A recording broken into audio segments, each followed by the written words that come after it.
This is like a giant vacuum cleaner for the atmosphere, and it could be one answer to slashing Earth's carbon emissions. We take it out of the air, so we reverse climate change.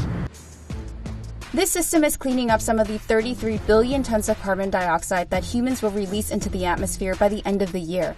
And the International Energy Agency says it's the highest concentration ever. Companies are increasingly facing pressure from consumers and investors to reduce their carbon footprints. So some are turning to the carbon capture industry that's forecasted to be worth approximately $15 billion by 2027. Microsoft and Audi are investing in this technology, while Coca-Cola is purchasing the carbon that's caught. We believe it's one of the solutions to fight climate change. But some climate experts doubt the technology can have a meaningful impact on the environment. Probably one of the biggest challenges here is having captured it, what can you do with it? We visit one of the largest open-air carbon capture facilities on the planet to see how it absorbs then sells its CO2 and how that could help companies become cleaner. A lot of companies are trying to remove carbon dioxide from the air. Some want to capture it directly by attaching filters on trucks and factories, or by installing ventilation systems in meeting rooms. Here we basically have air being pumped inside this chamber. But Climeworks takes carbon dioxide directly out of the atmosphere. We blow air through this collector using a ventilator. The CO2 sticks inside this box and stays there. Natalie Casas leads Climeworks' research program. She says this facility is made up of 30 ventilators that can pull in about 1,500 tons of carbon dioxide out of the atmosphere every year.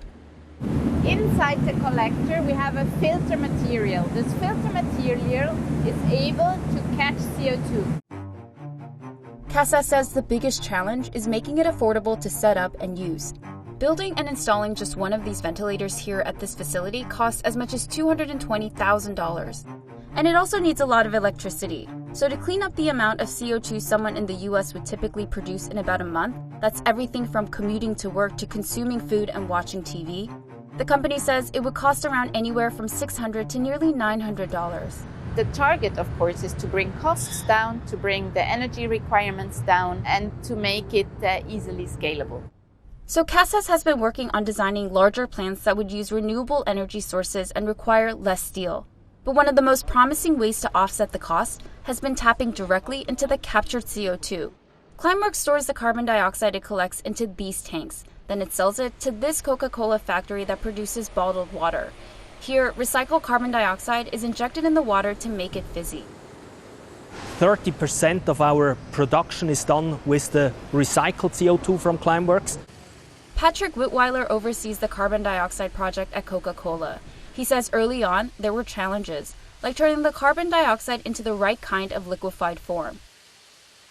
We run a lot of tests and validations just to be sure that the quality remains on the highest level. Wittweiler says using recycled CO2 is significantly more expensive than the commercial kind, but Coca-Cola is committed to lowering its environmental footprint. Over time, he expects the cost to diminish, and that would allow the company to expand the use of recycled CO2 from bottled water to other drinks like Coke. We're testing it, and we look into further expansions. Making drinks fizzy is just one way to use recycled CO2. Carbon capture startups have also been experimenting with creating fuel, toothpaste, and plastic. Climeworks also has another way to profit from the carbon it captures. The startup sells what it calls a carbon removal service, so that individuals or companies like Shopify and Audi can offset their own emissions. You are flying to Mallorca, but I know it's not so good for the environment. I really want to compensate. You can buy carbon dioxide. This part of the industry is booming and fast evolving as regulators and climate analysts debate how to best price this type of service. There are better ways of capturing the carbon dioxide than they're using.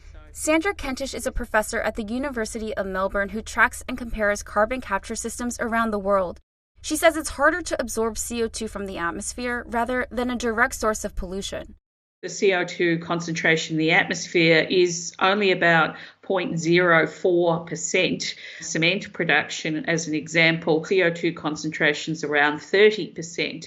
So it's hundreds of times easier to capture from something like a cement flue gas than it will be directly from the atmosphere. This inefficiency means that to capture 1% of the world's emissions in a year, Climeworks would have to build around 800,000 ventilators. But Casa says the company's technology can still make a difference. Unfortunately, the mess is already here, so we need to take out CO2. And Climeworks plans to take out more CO2 with a new facility in Iceland that was built with some funding from Microsoft.